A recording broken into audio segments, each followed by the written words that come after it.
All right, y'all, so I am working my way through editing about 5 hours of video that I have shot while I have been driving around over the past week, looking at properties for clients, doing things like that. And there is a recurring theme that keeps coming up amongst my little tribe, the bigger tribe. I'm seeing other patriots talk about it. Brandy and I have been talking about it. Every time we get together with our friends, we talk about it because it just keeps coming up. And that is, where do we go from here? Because the America that we knew is gone. It is never coming back. And folks who are sitting around saying, oh, 2021, we just need to get rid of 2020. It was a crazy year. 2021 ain't going to be any better.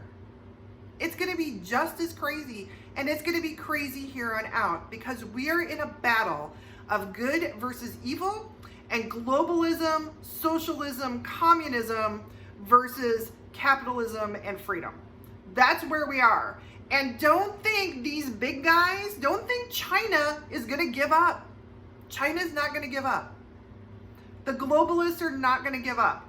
The 10 to 12 richest people in the world, we're talking kings, queens, multi-billionaires who all want to see this global reset happen, they're not going to give up.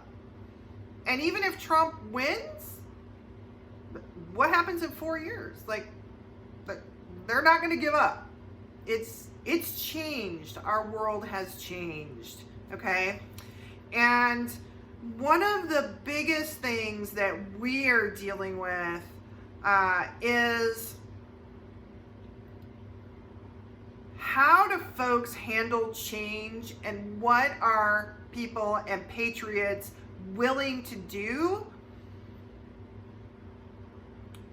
to get in the best position for what is coming ahead. You know, we made the big move in May. We left everything that we knew, our businesses, we shut them down, we left all of our friends. I mean, we had been in Vegas for a long time. You know, we had a network and we just walked out on all of it because we could see so much of this coming. We have some real good friends from Vegas who followed us. They are here. We went and visited with them last night. And we all say the same thing. We are so glad we did it. Was it hard? Oh my gosh, yes. Do we have a totally different way of life right now than we had in Vegas? Oh my gosh, yes. 98% is for the better. Some of it's a little bit of a struggle. So this morning I was listening to North Country Off Grid. I've been following them since February. They're up in northern Idaho. They're off-grid kind of prepper planner folks. Mrs. North Country is a realtor, so we have something in common there. Mr. is a pretty strong alpha male, likes to play with guns, is a really cool guy, and reminds me a lot of my husband. So I've always felt a connection with them. Don't know them personally, have never talked to them. I doubt they have a clue we exist. They have a really big channel. But anyway, he was talking this morning about a fellow YouTuber and off-gridder husband and wife team who it looks like they're going to end up getting divorced. The stress of everything, the stress of trying to build an off-grid homestead and all that is just too much for them. It's been too much. Whenever you decide that you are going to fundamentally transform your way of life, it is not an easy thing to do. And it is super easy to romanticize it. Like, oh, it's going to be so cool. It's going to be so awesome. We're going to have solar. We're going to live. You know, it's like all these folks who hit me up. I want a creek on 10 acres with outbuildings and a well and septic. And we're just going to live, you know, as off-grid as possible. That sounds really romantic until it is 20 degrees outside and all of your water troughs are frozen and you've got hungry, thirsty animals and you are out there in 40-mile-an-hour winds trying to take care of all of it, and somebody still has to milk the cow and make the dinner and all of that. Like, the reality of the romantic dream, not the same thing. Very much like a marriage, right? Like, my husband, my alpha male husband, loves Hallmark Christmas movies. Like it is his jam. And so in the evenings, you know, he gets home from work. I've been working all day. That's how we spend our together time, is we watch Hallmark movies. I'm gonna be real honest. I'm only kind of watching because it's not so much my jam. I'm spending a lot of time on my phone checking, you know, what's happening in the world. But we're in the same room together, spending time together, and it's all cool. Maybe that's not the best quality time in the whole world, but it works for us. You got to do what works for you. Anyway, the movies are so romantic, right? And it's always like the girl is always like a marketing expert or a bakery owner or a dance instructor, or there's like 6 or 7 Hallmark jobs. And then the guy always, you know, is real ruggedly handsome and drives a truck. And there's always, you know, backdrop of, you know, Christmas lights and the small towns all decorated up. And it's just love and Christmas goodness and romance. And they always end up together. They always kiss at the end and end up together. And what you don't see is what happens whenever August comes. Now it's August.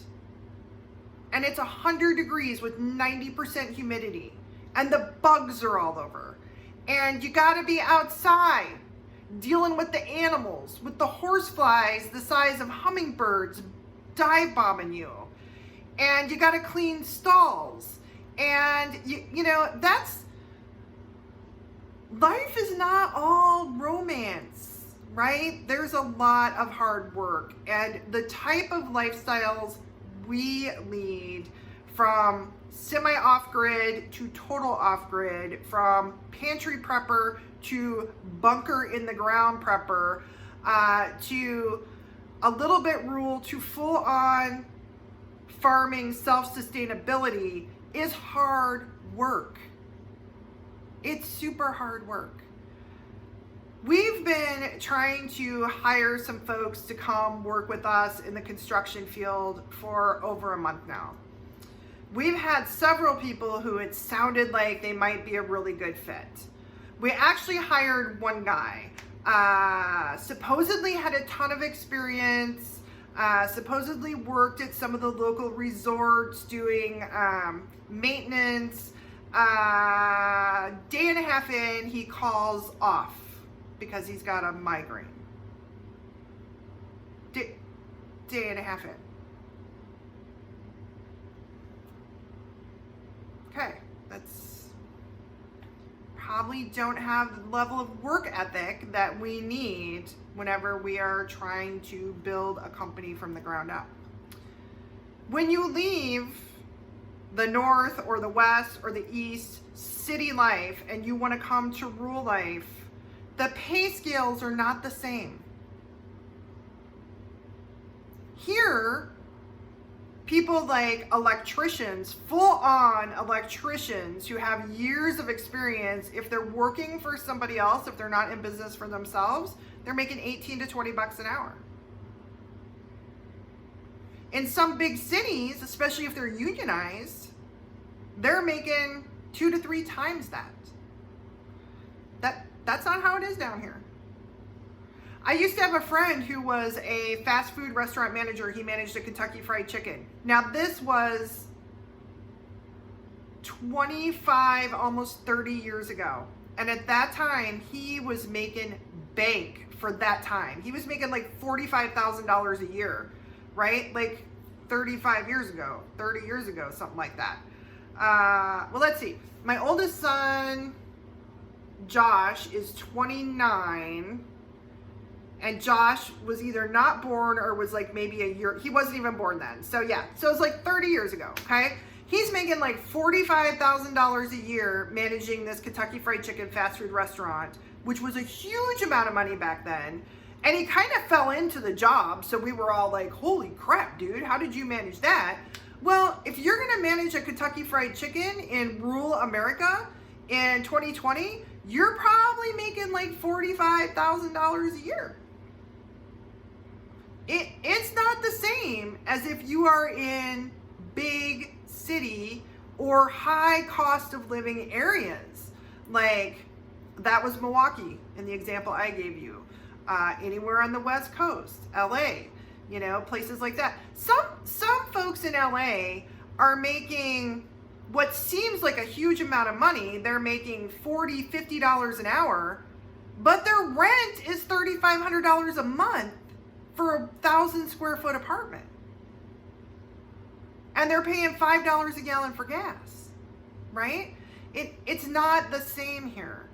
So you have to, whenever you are considering making these big changes, really changing your life, you can't romanticize it. You have to be honest with yourself about what you're willing to give up, what it means to you to get away from suburban and from, tyrannical mayors, governors, all that kind of stuff, what you're willing to give up to live free. One of the things Randy and I realized whenever we got here was that, we were going to have to come up with multiple income streams. He makes a great living with Sandland Real Estate Services, our construction company. He doesn't make a fabulous living. He doesn't make a fantastic living because we need quality laborers to get to that level. We can't get anybody to come in because everybody wants to start out at $25, $30, $40 an hour in a part of the country where highly skilled labor, that's what they're making at top levels. And then you get folks who say, I've got all this experience. Well, we don't know that, right? We have to see what you're capable of. We have to make sure that you're going to come in and not call off a day and a half in because you got a headache and the work's too hard for you. This is not our personal story. We hear this all the time. We talk with a ton of local business owners and everybody struggles with the same thing. Now, in our particular instance, once we meet somebody, once we're done with the dating and we're ready to move into a full-on relationship, yeah, we can crank your pay rate up really fast, really high. But we can't do that until we know that you're going to be a good fit, that you can actually do the work you say you can do to the quality that we need it done, and that you're willing to commit as well. Because if you're saying that you're willing to give up your life wherever you are to come to this part of the country to start over because you realize that things are going a little haywire and you want to be where like-minded people are and you want to do whatever it takes to get there, but then you won't even give us a call back, how committed are you, right? So I just don't end up getting into this and getting a divorce.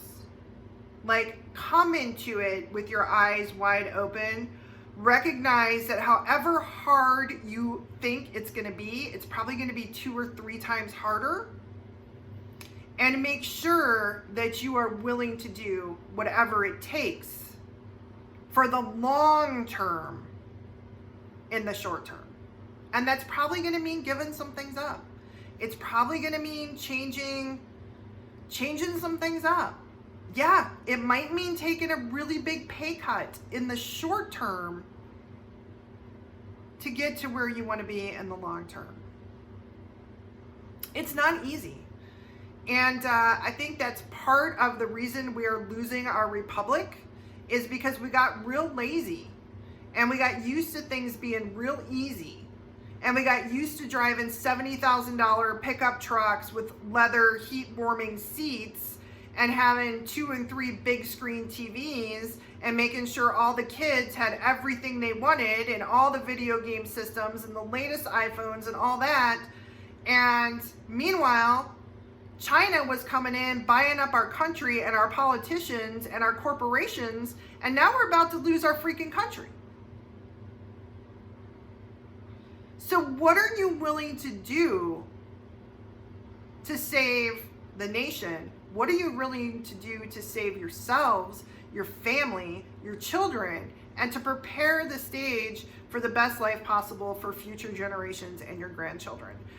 I hear a lot of folks talking about how they want to be off-grid, how they want to be completely off-grid, completely self-sufficient, self-sustainable, all that. I think that's freaking awesome. If that's what you really want to do and you have the capability of doing it, it costs a lot of money to get to that point. So if you have the finances, the wherewithal, you are physically in good enough shape and condition, you have the right people in your corner, you freaking go for it. Like, more power to you. But there's a lot of other ways to be self-sufficient without being, 50 miles from the nearest blacktop road, getting all of your water from a creek. Like, there's a lot of things in between living in an apartment in, Beijing and living 50 miles from the blacktop, in the Bitterroot Mountains. There's a lot of in between there. My personal dream, my husband's, is for us to get in the middle of 20 to 100 acres. I don't want to give up my electricity. I like my electricity. I don't want to give up my hot water. In fact, I want a hot tub because I got a lot of arthritis and my body hurts. And I love animals and I love to take care of animals. And I'm probably going to have a bunch of animals and I'm going to be tired and sore at the end of the day. And I want to get into my hot tub with my Bluetooth speaker and listen to my relaxation music. I don't want to be in a 500 square foot cabin where I got to use an outhouse. That's not for me. If it's for you, that's freaking awesome. If it's not for you, don't try and force that because you think that's the only way to do it. Listen, I drive by houses out here every day that were built in the late 1800s, early 1900s. They didn't even have refrigeration. The goal in my mind, and again, if you are a total off-gridder kind of person, more power to you. I am not in any way, shape, or form discounting that. I think it's freaking awesome. If you have the capability and the wherewithal to do that, it's freaking awesome. I admire you. I have great admiration for you. At 50, soon to be 54, that's just not for me. And I think there's a lot of people who are trying to figure out what that in-between looks like. To me, it's all about, in the shit hits the fan, if the grid goes down, are you in a position where you could survive, where your family could survive? And what I look at is what my family, I come from a family of pioneers. They came across on covered wagons. My mom, I think, still has an old oil lamp that has been handed down in the family that came across on a covered wagon. Like, I am from pioneer stock. It is in my blood. I am an explorer. I am a prospector. It is in my blood. And I'm also 54 with really bad arthritis, and I'm a little chubby, and I don't want to be using an outhouse. I don't want to be doing that. There's a lot of in between, right?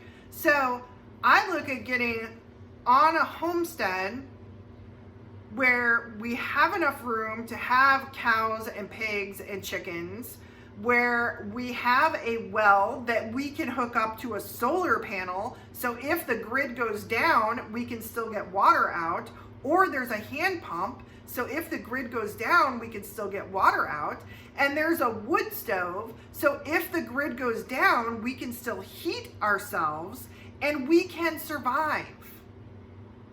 And if the commies try and invade our country and we're all 1980s Red Dawn movie style, we can feed ourselves and heat our water, and we can survive.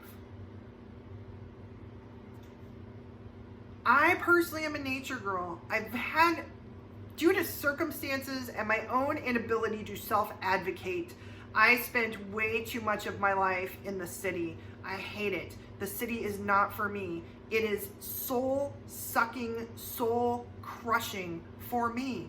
Lots of people love the energy of the city. They wouldn't want to be in the country. They hate the country. They feel like the country is for, redneck rubes and hicks, and there is no place for them there. I understand that we do not all feel and think the same way, and that's okay. It's truly okay.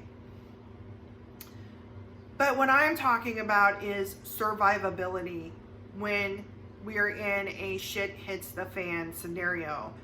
The biggest shit hits the fan scenario, I personally believe, for us here in the United States, is the grid goes down. We lose power, either through sabotage or our own government shutting it down so they can take control of us and bring in this global reset.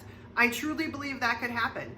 So what it looks like for me, because I do not want to give up my physical comforts, is we get as far out of town as we can afford to be on our own piece of land that has enough room to grow some food and to raise some animals so that we can eat, that has a good, clean well so we have a source of water, and we get enough solar or alternative energy in place that if the grid goes down, we can still run a freezer and a refrigerator. We can run a ham radio so we can hear what's going on, and we can flush a toilet if we have to, and we, can survive. I've brought this up before. Randy and I, we have a special needs person in our family. Jake could not survive on his own in a grid down situation without a lot of training and a lot of forethought. So for us personally, that's our big why in the world. That Jake Sandland is why we do everything we do. I think if it was just me and Randy a long time ago, we probably would have chucked it all, bought ourselves a travel trailer and just lived in that and drove around the country, because we love to travel. We love to be out in nature. We love, that's a cool life for us. That's probably what we would have been doing. But we have a person with us who needs some stability and some services and some support. And so that's what it's all about for us. Making sure that whenever we're gone, he can survive no matter what is going on in the world. And anybody who at this point is being realistic and rational has to recognize that the America that so many of us have known and grown up in is gone, and it's not coming back. So do what you have to do to plan for this different future, this very different scenario, a different lifestyle than so many of us thought we would be in. Get prepared. Recognize that preparedness can look different for different people, and do your best to get there. Don't sacrifice your marriage for it unless, your marriage was not that important to you to begin with. There are ways to compromise and ways to be safe and ways to plan well beyond moving to a cabin at the bottom of the Bitterroot Mountains with an outhouse. There's a lot of in between. So that's my message for today. Take it for what it's worth. It hurts my heart when I hear about families breaking up, marriages breaking up, people kind of really losing it because of what's happening right now. Because the fact is, as Americans, we've had it really good and really soft for a long time. In most cases, even our very poorest people here, in most cases, not all. I mean, we got some folks living in the Appalachian Mountains that is equal to what you will see in any third world country. But for the most part, our people living in poverty here do much better than poor people anywhere else on the globe, because we do have systems in place and we do watch out for each other. It's a very comfortable way of life. That's why millions of people have tried to come here. They don't try and get in because it sucks. They try and get in because we have an amazing, super high quality way of life. And that is changing rapidly. Rapidly. I'm gonna put up a video where I talk about some really crazy stuff we found out this week about goods sitting in warehouses and not being delivered to the stores at Christmas time. About some big name stores still don't have their Black Friday stuff. And it's not because it's not available. It's because whoever is in charge is choosing not to deliver it to certain stores. And why is that? What's that look like going forward? It's a different world.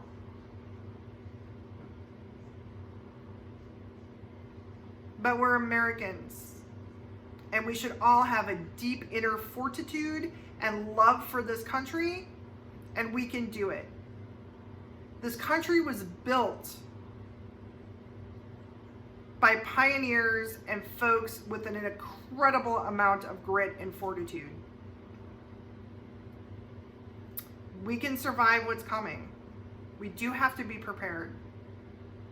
And being prepared starts with being honest and having an honest conversation with yourself and your family about your skills and abilities and finances and how much you're truly willing to give up and invest. Good luck. Thanks for listening to me. Thanks for showing up. Thanks for tuning in.